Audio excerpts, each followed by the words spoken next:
L'Astra est la compacte d'Opel, concurrente des 308 Mégane ou C4. Cette génération d'Astra est sur le marché depuis 2009, mais n'a pas encore eu droit à un restylage, ce qui n'empêche pas cette berline d'évoluer, notamment sur le plan mécanique avec la génération en 2014 du 1.6 litre CDTI sur toutes les carrosseries, à savoir 4 portes, 5 portes, break et coupé GTC. Ce 1.6 litre diesel est proposé en deux niveaux de puissance, 136 et 110 chevaux. La version 110 chevaux constitue aujourd'hui l'entrée de gamme diesel et également la version la plus sobre de la gamme, annoncée à 97 grammes par kilomètre de CO2. A l'intérieur, la planche de bord reste correctement présentée, mais souffre surtout d'une ergonomie trop compliquée avec une multitude de boutons sur la console centrale. L'équipement de cette version haut de gamme Cosmo comprend en deux séries le GPS, mais il faut piocher dans les options pour obtenir l'alerte de franchissement de ligne ou la surveillance des angles morts. A l'arrière, l'habitabilité est dans la moyenne de la catégorie, sans plus, mais décevante vu le gabarit de la voiture.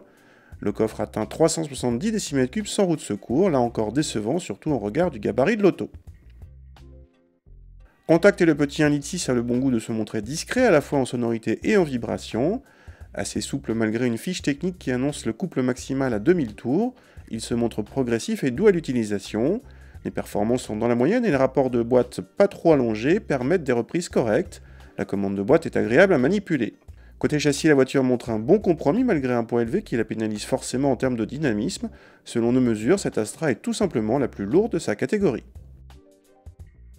Dans ces conditions, on ne peut que féliciter les motoristes d'Opel avec leur bloc 1.6 qui, malgré le handicap de poids, parvient à placer cette Astra dans la bonne moyenne de la catégorie pour les consommations.